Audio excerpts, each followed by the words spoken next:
नमस्कार मित्रांनो, सुस्वागतम. मुरंबा मालिकेच्या आजच्या भागामध्ये आता इरावतीने अक्षयला जे सांगितलेलं असतं की जे काही मुरंब्याची रेसिपी आहे ती रेसिपीचा पॅटर्न तू विक आणि तुला अगदी लाखो पेक्षा जास्त पैसे मिळतील. त्यामुळे तू हे काम कर, जे पैसे आहे तर ते पैसे घे आणि ते पैसे त्या रमाच्या थोबाडावर फेकून मार. तेव्हा आता अक्षय त्याबद्दल विचार करत असतो. आता अक्षयला विचार करताना बघून इरावतीला आनंद होतो आणि इरावतीने आता मुद्दाम जी कॉफी ती कायम बनवत असते तर ती कॉफी अक्षयसाठी बनवून आणलेली असते. जेव्हा अक्षय मागे वळून बघतो तर इरावती अगदी हातामध्ये कॉफीचा कप घेऊन उभी असते. तेव्हा इरावती आता अक्षयला म्हणते की हे बघ अक्षय, अरे ती रेसिपी तुला तर माहितीच असेल, कारण तेव्हा तर तू रमाच्या अगदी बरोबर मागे उभा होता. आणि हे बघ अक्षय, आता जर आपल्याला पैशांची गरज आहे तर पैशाचं सोंग नाही घेता येत, त्यासाठी आपल्याला हा ब्रँड विकायला हवा. अरे भरपूर पैसे मिळतील. तेव्हा अक्षय काही बोलत नसतो, त्याला खूप टेन्शन येते, तो डोक्याला हात लावून बसलेला असतो.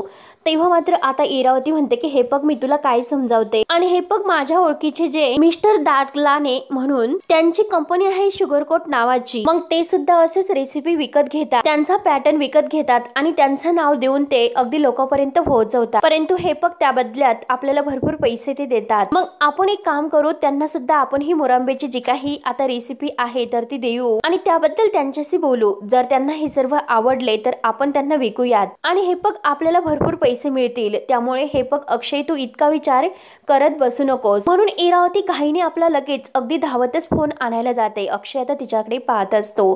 तेव्हा आता ती फोनवर बोलतच येते की hello mister Mehra, how are you. एकमेकांची आता अगदी छान अशी चौकशी ती करत असते. तेव्हा मात्र आता ज्यांना ही रेसिपी विकायची आहे तर त्या कंपनीच्या मालकालाही फोन लावते आणि त्यांच्याशी बोलायचं आहे असं म्हणते. तर अक्षय लगेच उठतो.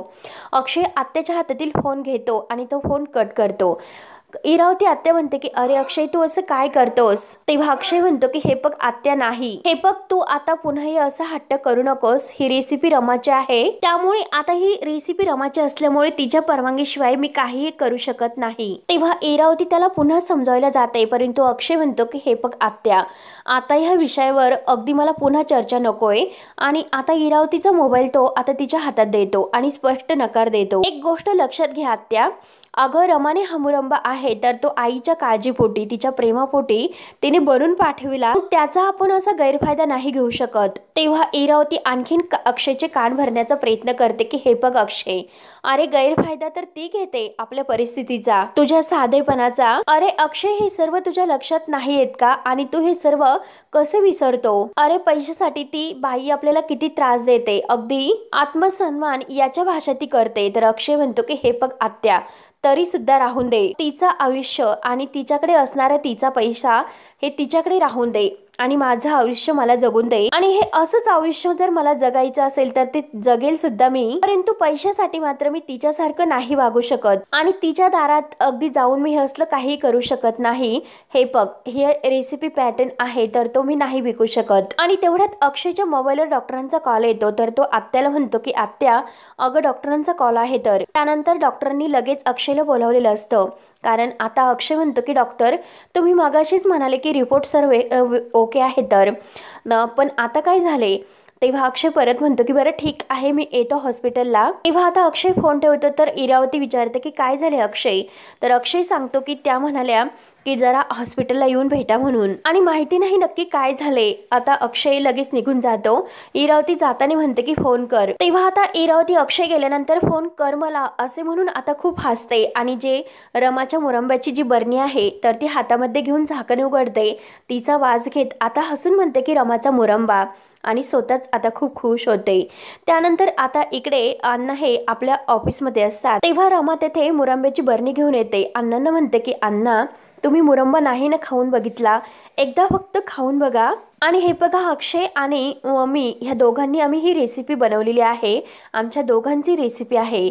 जेव्हा अक्षय आणि मी घराच्या बाहेर पडलो होतो, आम्ही दोघांनी आमचा संसार थाटला होता आणि हा ब्रँड मिळवण्यासाठी खूप कंपन्या सुद्धा मागे लागल्या होत्या, परंतु आम्ही आमचा ब्रँड कधीही विकला नाही आणि अक्षयने मात्र आजपर्यंत तो जपून ठेवलेला आहे. आणि हे बघा अण्णा, जर ते खरंच बदलले असते तर त्यांनी खरंच हा ब्रँड विकून टाकला असता, त्यांच्या आत्ताचे सगळे काही प्रॉब्लेम सॉल्व्ह झाले असते. पण हे बघा अण्णा, त्यांनी तसे केले केले नाही आणि मी जे काही त्यांच्याबद्दल सांगते म्हणून मी त्यांची बाजू घेते असे नाही। आणि हे बघा, आम्ही जरी एकमेकांच्या सोबत आत्ता नसलो तरी सुद्धा मला माहिती आहे की ते अजून सुद्धा तसेच आहेत, खूप चांगले आहेत ते। आणि एक ना एक दिवस अण्णा तुम्हाला सुद्धा पटेल ते किती चांगले आहेत ते। त्यांच्या परिस्थितीमुळे त्यांच्यावर ही वेळ आलेली आहे आणि एकदा की त्यांची परिस्थिती सुधारली त्यांना कोणीच थांबू शकत नाही आणि तोपर्यंत मी त्यांची वाट बघेल। तेव्हा आता अण्णा रमाचं सगळं काही बोलणं ऐकून घेतात आणि अगदी शांतपणे त्यावर विचार करत असतात। त्यानंतर आता इकडे ही इरावती आणि मालविका आता त्या रमाच्या रेसिपी बद्दल विचार करत असतात। इरावती सारखा विचार करते तर मालविका म्हणते, अहो मॅम तुम्ही किती चक्कर मारता, अहो तुमच्या ह्या चक्रा बघून मला चक्कर यायला सुरुवात झाली। तर मला एक गोष्ट कळत नाही की इतका कॉन्फिडन्स तुमच्याकडे आला कुठून। अक्षयला 5 लाखाच्या कर्जामध्ये बुडून आपले सगळे काही प्रॉब्लेम सॉल्व्ह होणार आहे हे वाटलंच कसं तुम्हाला। तेव्हा इरावती हसते आणि म्हणते की हे बघ मालविका, आपले प्रॉब्लेम सॉल्व्ह होणार नाहीत आणि हे बघ असं गप्प बसून सुद्धा आपल्याला नाही चालणार, काहीतरी ऍक्शन तर आपल्याला घ्यावीच लागेल। तेव्हा मालविका लगेच इरावतीला म्हणते की एक सेकंद, मी तुम्हाला सांगते की ती रमा जर येथे आली तर ती मात्र नक्की अक्षयला थांबवणार। आणि एक गोष्ट लक्षात घ्या, शेवटी किती काही झाले तरी तो तिचा नवरा आहे तर ती त्याला थांबवणार म्हणजे थांबवणारच। आणि हे बघा मग नंतर काय होईल की आपल्या पायावर धोंडा पडल्यासारखा होईल। इरावती मॅम मी जे काही सांगते ते लक्षात घ्या। इरावती आता हिचं सर्व बोलणं ऐकून घेते आणि हसत असते आणि म्हणते की हे बघ अगं हेच तर आपल्याला हवं आहे। रमा जर मध्ये पडली आणि पुन्हा ती येथे आली आणि तर ते अक्षयला नाही आवडणार, मग काय होईल की त्या रमाचा अक्षयला खूप राग येईल, त्या दोघांमध्ये भांडणं होतील आणि दोघांमध्ये आणखीनच गैरसमज निर्माण होतील। आता फासे टाकण्याची वेळ आलेली आहे आणि हे बघ नसीब जर नसेल तर एक आकडा येईल आणि जर आपलं नशीब हे बलवत्तर असेल तर डायरेक्ट 6 हे आकडे पडतील। मग आपण असा खेळ खेळायचा तर त्याचा चान्स तर आपल्याला घ्यावाच लागेल। त्यावर आता इरावतीचं हे सर्व बोलणं ऐकून मालविका म्हणते की मॅम तुम्ही काय बोलतात आणि नक्की काय करायचं आहे हे मला काही कळत नाही। तर तेव्हा लगेच इरावती म्हणते की शांत राहा आणि कर्णिक इंडस्ट्रीज मध्ये फोन लावते आणि त्यांना म्हणते की मी मुकादम आहे ना इरावती मॅम बोलते, कारण हे बघा मला अण्णासाहेब यांची अपॉइंटमेंट हवी होती आणि आता म्हणते की कामाबद्दल मी आता नाही सांगू शकत, परंतु तुम्ही इरावती मुकादम आता असं सांगा फक्त। त्यामुळे आता जे काही मीटिंग असेल तर ती नाकारणार नाही ते आणि जरा लवकरच मला अण्णासाहेब कर्णिक यांची भेट घ्यायची आहे, लवकरात लवकर आमची मीटिंग फिक्स करा। तेव्हा आता लगेच ही मालविका म्हणते की अहो मॅम तुम्ही काय करतात हे सर्व आणि तुम्हाला वाईट वाटून घेऊ नका, सॉरी, परंतु हे बघा तुम्ही जे काही करतात ना ते चुकीचं करतात। अण्णासाहेब ते रमाचे मानलेले वडील आहे, लक्षात येते का तुमच्या? मग तुम्हीच सांगा की ते आपली मदत कशी करतील। मी तुम्हाला सांगते की सूर्य हा पश्चिमेला उगवेल परंतु ते तुमची मदत कधीही करणार नाही हे मी तुम्हाला लिहून देते। तेव्हा इरावती म्हणते की बरं ठीक आहे, मग मी सुद्धा सूर्याला माझ्या पद्धतीने उगवण्यासाठी भाग पाडते की नाही हे बघत राहा तू। आणि हे बघ ऐकून घे, नंबर 1 अक्षय आणि रमा हे दोघेही एकत्र अण्णासाहेब कर्णिक यांना सुद्धा मान्य नाही आणि त्यांच्या ह्या मुरंब्याची जी काही बाटली आहे तर ती अण्णासाहेब कर्णिक यांना सुद्धा फोडून टाकायची आहे। तर आणि नंबर 2 अण्णासाहेब आपल्या मदतीला आणि भेटायला आपल्याला तयार जर झालेत, कारण रमाच्या डोळ्यातील जो काही कॉन्फिडन्स आणि माझा आहे तो उतरलेला मला बघायचा आहे। तर त्यामुळे माझी पूर्ण खात्री आहे की अण्णासाहेब कर्णिक आपल्याला नक्की मदत करतील म्हणून। आता हे सर्व ऐकून मालविका तरी सुद्धा म्हणते की हे बघा मॅम तुम्ही ऐकून घ्या, हे सर्व करण्याची काय गरज आहे तुम्हाला। हे बघा त्या अण्णासाहेब कर्णिक यांच्याकडून 5 लाख रुपये घ्यायचे आणि ते अक्षयला द्यायचे आणि अक्षयला सांगायचे की हे पैसे घे आणि त्या रमाच्या तोंडावर फेकून मार। काय गरज आहे बरं तुम्हाला त्या अण्णासाहेब कर्णिक यांना भेटण्याची आणि एवढा ट्रेस घेण्याची गरजच काय? अगदी सिंपल आहे। तर आता इरावती हे सर्व ऐकते आणि मालविकाला म्हणते अगं तुझ्या हुशारीचं किती कौतुक करो असं मला होते। अगं तू किती हुशार आहे, बुद्धी कुठे फिरायला गेलीस का तुझी? अगं बाळा हे बघ, असे जर डायरेक्ट आपण अण्णासाहेब कर्णिक यांच्याकडे पैसे मागितले तर मात्र काय होईल बरं? आपण जर पैसे मागितले तर ते अक्षयला कळेल, मग अक्षय आपल्यावर चिडेल, माझ्यावर चिडेल, आपल्यावर चिडेल आणि हे बघ जर अण्णासाहेब कर्णिक यांनी रमाला अगदी तयार केलं की जो मुरंब्याचा पॅटर्न आहे रेसिपी आहे तर तो विकायचा आणि ती जर तयार झाली तर मग काय होईल, तर अक्षय मात्र रमावर खूप चिडेल आणि रमा मात्र आता हे सर्व केल्याने अक्षयच्या मनातून कायमची उतरेल। जो काही त्यांच्यामध्ये उरला सुरलेला विश्वास आहे आणि त्यांच्या प्रेमाचा जो काही आता हा पत्त्यांचा बंगला आहे ना तो असा धाडधाड डायरेक्ट कोसळेल आणि अगदी मातीत मिसळून त्याची माती होईल। तेव्हा आता हे ऐकून मालविका म्हणते की वा इरावती मॅम, तुम्ही तर छान असं डोकं चालवता आणि मी तुम्हाला म्हटले होते की तुम्ही हुशार आहात। माझ्या डोक्यामध्ये असा विचार येणं हे शक्यच नाही। म्हणजे हे बघा, तुमच्या बुद्धिमत्तेला आणि चाणाक्षला खरंच माझा सलाम असेल। तेव्हा इरावती म्हणते की हे बघ, चल इतकं कौतुक करू नकोस, फक्त एकदा त्या अण्णांना भेटायला तयार होऊन दे, मग त्याला कसं पळवायचं आणि कसं खिशामध्ये टाकायचं हे माझे मी बघून घेईल आणि त्याबद्दल मला माहिती सुद्धा चांगली आहे। त्यानंतर आता इकडे साई आणि रमा एका टपरीवर चहा घेत असतात। आता साई चहा कमी साखरेचा बनवायला सांगत असतो। रमा तिथे अगदी स्टूलवर बसलेली असते। साई मात्र आता रमाला चहा आणून देतो आणि म्हणतो की रमा, हे घ्या तुमचा अगदी आवडता चहा। आणि चहा घेता घेता आता साई रमाला सांगत असतो की हे बघा रमा, मी तुम्हाला काय सांगतो की दिवाळी आता लवकरच जवळ येत आहे। त्यासाठी आपल्या अनाथ आश्रमातील जे काही मुलं आहेत त्यासाठी काही अगदी ऍक्टिव्हिटीज ऑर्गनाइज करता येतात की नाही आपण बघूयात आणि त्यांचं सुद्धा आता इकडे मन रमेल। तेव्हा मात्र आता रमा सारखी विचार करत असते। साईच्या बोलण्याकडे काही आता रमाचं लक्ष नसते, साईच्या लक्ष देते। साई पुन्हा आता रमाला म्हणतो की रमा, अहो मी काय म्हणतो तुम्हाला, अहो मी तुमच्याशी बोलतो आणि तुमचं लक्ष मात्र भलतीकडेच आहे। कुठे इतक्या विचारात हरवलात तुम्ही? बरं जाऊन द्या, चहा घ्या तोपर्यंत, नंतर आता आपण बोलूया। मात्र आता अक्षय सुद्धा ज्या डॉक्टरांना भेटायला येथे फोन नंतर आल्यानंतर आलेला असतो, तो सुद्धा आता तेथे समोर टपरीवर असतो आणि आता त्या डॉक्टर आणि अक्षय एकमेकांशी बोलत असतात। तर रमा आता हे सर्व पाहते। रमा आणि आता साई त्यांच्या मागेच असतो। अक्षय आता डॉक्टरांना विचारत असतो की काल मात्र ज्या डॉक्टर माझ्या आईला तपासून गेल्या त्यांनी रिपोर्ट ओके आहे असे सांगितले होते, पण त्यानंतर तुम्ही आता हे अगदी आईचे चेंज का केलं, डॉक्टर का बदललेत?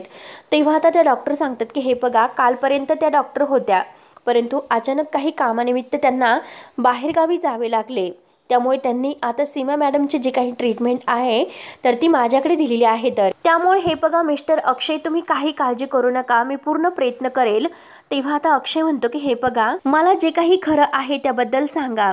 तेव्हा आता रमा लगेच उठते आणि यांचं बोलणं ऐकायला आता ती अगदी समोर येते। अक्षय म्हणत असतो की हे बघा, त्या डॉक्टरांनी मला अगोदर सांगितले होते की त्यांना काही झालेले नाही, अगदी ओके आहे, परंतु नंतर परत सुद्धा त्यांनी मला फोन केला आणि परत त्यांनी मला आता भेटायला बोलावले, पण नक्की काय आहे ते खरं खरं प्लीज सांगा, माझ्यापासून काहीही लपवू नका। तेव्हा आता डॉक्टर सांगायला सुरुवात करतात की हे बघा अक्षय सर, सीमाताईंना एक खूप मोठा मानसिक धक्का बसलेला आहे आणि ह्या अशा परिस्थितीत त्यांना अगदी चांगलं वातावरण, हसणं खेळणं अशाची गरज आहे, परंतु सध्याची जी काही त्यांची अवस्था बघतात त्यांना सक्तीने हॉस्पिटलला ठेवण्याची खूप गरज आहे। त्यामुळे त्यांच्या मनावरचा जो काही आहे ताण तर तो कमी होईल आणि मानसिक स्थिती सुद्धा त्यांची सुधारेल। रमा मात्र आता हे सर्व बोलणं ऐकत असते। तेव्हा मात्र आता अक्षय विचार करतो आणि म्हणतो की हॉस्पिटल म्हटल्यानंतर आता खूप काही खर्च लागेल आणि एवढे पैसे आता सध्या माझ्याकडे नाही। तर डॉक्टर सांगतात की हे बघा, मी तुम्हाला सांगते की आता सध्या याचीच गरज सीमा मॅडमला आहे आणि हे बघा त्यांच्या जीवापेक्षा काही जास्त नाही। त्यावर आता अक्षय म्हणतो की हे खरं आहे। त्यानंतर आता साई हा रमाशी बोलत असतो, परंतु रमाचं सर्व काही लक्ष डॉक्टर आणि अक्षय काय बोलतात यांच्याकडे असते। तेव्हा अक्षय डॉक्टरांना म्हणतो की हे बघा, मला तुमचं म्हणणं कळते, फक्त मला थोडासा वेळ द्या, मी जरा विचार करतो आणि कळवतो तुम्हाला। तेव्हा आता डॉक्टर सांगतात की हो हो नक्की, तुम्ही काही हरकत नाही, नक्की कळवा। तेव्हा आता डॉक्टर निघून जातात। तर अक्षयला फार आता आणखीनच टेन्शन येते। अक्षय लगेच हतबल होऊन खुर्चीवर बसतो। त्यानंतर आता रमाचं सर्व काही लक्ष इकडेच असते। साई आता म्हणतो की रमा, अहो काय नक्की काय झालं तुम्हाला, मी तुमच्याशी बोलतो, काही प्रॉब्लेम तर नाही ना नक्की? तेव्हा आता रमा म्हणते की हे बघा साई, तुम्ही पुढे व्हा, मी येते। तेव्हा आता साई म्हणतो की ठीक आहे, तोपर्यंत मी गाडी काढतो। तेव्हा मात्र आता अक्षय हा रडत असतो आणि रमा मात्र अक्षयकडे बघत अक्षयकडे येत असते। रमाला सुद्धा अक्षयची ती अवस्था बघून खूप वाईट वाटतं। रमा थोडी लांबच उभी राहते आणि आता ती सारखी अक्षयकडे पाहत असते आणि त्याच वेळेस आता ते डॉक्टर आहे तर त्या समोरून जात असतात। तर रमा त्यांना आवाज देते की हॅलो, तुम्ही आत्ताच अक्षय देवधर यांच्याशी बोलत होतात ना, आणि मी त्यांची बॉस असल्याचं सांगते, परंतु ते खूप टेन्शन मध्ये आहे असे वाटतात, नक्की काय झाले, नक्की तुम्ही दोघं कशाबद्दल बोलत होतात हे सांगू शकताल का? तेव्हा आता डॉक्टर ओळख करून देतात की मी डॉक्टर श्रद्धा आणि हे बघा त्यांची आई आजारी आहे, त्या सीमा मुकादम, मी त्यांची डॉक्टर आहे। तेव्हा रमा विचारते की काही सिरियस आहे का? तेव्हा आता डॉक्टर सांगतात की हे बघा, त्यांची जी काही माहिती आहे अगदी ती मी तुम्हाला लगेच सांगू शकत नाही, तुम्ही मी तुम्हाला सध्या फक्त इतकं सांगू शकते की त्यांना चांगल्या वातावरणाची खूप गरज आहे आणि सध्या मात्र त्यांना त्यांच्या जवळच्या लोकांची सुद्धा खूप गरज आहे। तेव्हा आता हे ऐकून आता रमाला खूप सीमाची काळजी लागते। डॉक्टर आता निघून जातात तर रमा सारखी परत अक्षयकडे पाहत असते। आता अक्षय डोक्याला हात लावून विचार करत खाली बसलेला असतो। तेव्हा आता रमा धावतच अक्षय जवळ येते। अक्षय आता अगदी खाली डोक्याला हात लावूनच बसलेला असतो। रमाला आता अक्षयची ही अवस्था बघून खूप वाईट वाटतं आणि तेवढ्यात मात्र आता रमा ही अक्षयकडे सर्व काही लक्ष असल्यामुळे आता एक गुंड येतो आणि रमाच्या हातातील पर्स आहे तर ते हिसकावून घेऊन जातो। रमा जोरात पर्स असं ओरडून आता त्या गुंडाच्या मागे धावत असते। अक्षय आता हे सर्व बघतो आणि तो अगदी त्या रागातच त्या गुंडाच्या मागे धाव घेतो। तेव्हा आता रमा धावता धावता मात्र तिला खूप दम लागतो। ती आता जागीच थांबते तर अक्षय आता मागून येतो आणि त्या गुंडाचा पाठलाग करत शेवटी त्या गुंडाला धरतो। रमा मात्र आता हे सर्व पाहते। आता अक्षय अगदी त्या गुंडाला धरतो आणि त्या गुंडाला खूप मारतो। तेव्हा मात्र आता तो गुंड अक्षयला लोटून देतो परंतु अक्षय पुन्हा त्या गुंडाला धरतो। तो पळून जात असताना अक्षय त्याचा हात धरतो आणि त्याच्या हातातील जी पर्स आहे ती पर्स हिसकावून घेतो आणि शेवटी अक्षयने त्या गुंडाला अगदी खाली तोंडावर पाडलेलं असते। अक्षय जी पर्स आहे तर ती तेथील गाडीला अडकून देतो आणि लगेच आता त्या गुंडाची चांगली परत धुलाई करायला अगदी त्याला मारायला धावतो। त्या गुंडाला लाथेने इतका बेदम मारतो आणि गुंड मात्र खाली अगदी मार खात असतो। तेव्हा आता अक्षय इतका त्या म्हणजे त्या गुंडाला मारतो त्याच्या सण एकामागून एक आता अगदी थोबाडी देतो। मुलींना त्रास देतो, पोरींचे पैसे लुबाडतो, कष्ट नाही करता इतका का त्रास देतो म्हणून आता अक्षय इतका मारतो तर अक्षयच्या हाताला त्रास होत असतो। तेव्हा मात्र आता अक्षय आपला हात धरतो आणि अगदी खूप रडतच तो खाली वाकलेला असतो आणि तेवढ्यात मात्र हा गुंड आपल्या खिशातून चाकू काढतो। अक्षय पुन्हा धावून त्याच्या अंगावर जाणार आणि अगदी हात त्याला मारणार तोच लगेच हा गुंड आपल्या हातातील चाकूने अक्षयच्या हातावर वार करतो। आता रमा जोरात आहो असं ओरडते तर अक्षय तो गुंड पळून जात असताना पुन्हा लाथेने त्याला खाली पाडतो। तेव्हा मात्र रमा धावतच आता अक्षय जवळ येत असते आणि अक्षय ती पर्स उचलतो आणि आपल्या हातात घेतो। आपल्या हाताकडे सुद्धा तो लक्ष देत नाही। रमा धावतच आता अक्षय जवळ येते, अक्षयचा हात धरते आणि अक्षयला म्हणते की काय केलंस तुम्ही?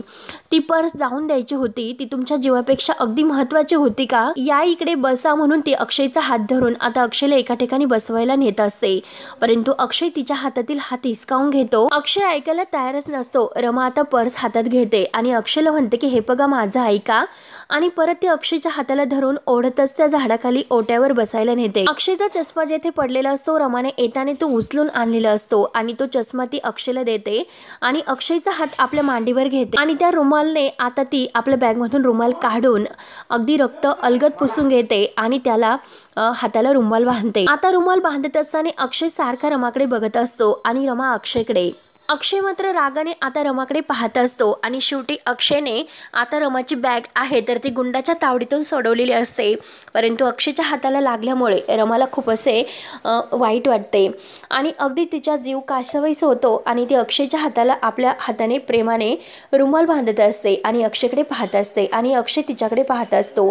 ते पण रागाने आता अक्षयला रमा सोडून गेल्याचा राग असतो। रमा का सोडून गेली त्याचं कारण सुद्धा आता रमाने आपल्याला सांगितलेले नाही म्हणून अक्षय सारखा तर रमाकडेच पाहत असतो। तर मित्रांनो शेवटी हा भाग येथे संपतो।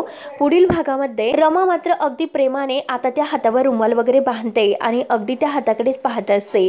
तेव्हा आता अक्षय लगेच आता अगदी तिच्याकडे बघता बघता आपला हात मागे घेतो आणि म्हणतो की सोडावो, जर तुम्हाला इतकी माझी काळजी होती, आईची काळजी वाटत होती मग तेव्हा मात्र तुम्ही आम्हाला सोडून का जायचं, घर सोडून का जायचं आणि कशाला आईला म्हणतात की मी घरी परत येणार आहे अशी आशा कशाला लावून ठेवतात आणि आरवीला सुद्धा तुम्ही काय सांगितलेलं आहे की तुम्ही घरी परत येणार आहे मग कशाला तुम्ही तिला अगदी अशी मायेची आशा लावून ठेवता आणि हे बघा माझ्याकडे काही नाही आणि तुम्ही तिला फोन करा आणि तिला फोन करून सांगा की बाळा हे बघ तू आणि तुझं नशीब। तेव्हा मात्र आता रमा खूप रडत असते। रमाला इतकं वाईट वाटतं, ती अक्षयचं सर्व काही बोलणं ऐकून घेते। त्यानंतर आता मात्र रमा आणि साई मात्र आता अण्णांजवळ असतात। अण्णा आता रमाला डायरेक्ट साई समोर सांगतात की हे बघ मी आता तुझ्यासाठी एक खूप मोठा महत्त्वाचा निर्णय घेतलेला आहे आणि ते पेपर्स आहे ते पेपर्स तू वाच आणि मग त्या पेपर्सवर सह्या कर। तेव्हा मात्र आता रमा म्हणते की हे बघा अण्णा मी तुम्हाला ओळखते, या पेपर्समध्ये जे काही असेल ते योग्य असेल। त्यानंतर आता इरावतीने बरोबर अण्णांना खरेदी केलेलं असतं। आता इरावती आणि मालविका खूपच खुश असतात।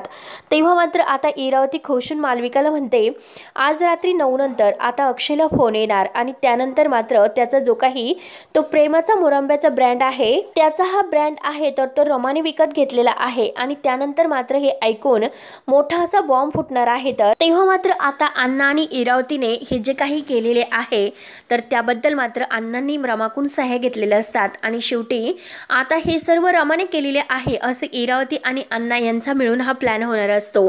परंतु आता ह्या सर्व अगोदर अक्षय समोर रमाने हे सर्व केलेले नाही हे सत्य कसे येते. साई मात्र आता यातून आता अक्षय आणि रमा या दोघांमध्ये जो होणारा गैरसमज आहे तर तो कसा दूर करतो हे बघणं आता खूपच इंटरेस्टिंग ठरणार आहे. त्यासाठी मित्रांनो पुढे काय होतं हे पाहण्यासाठी आपल्या चॅनलला नक्की सबस्क्राईब करत राहा. धन्यवाद.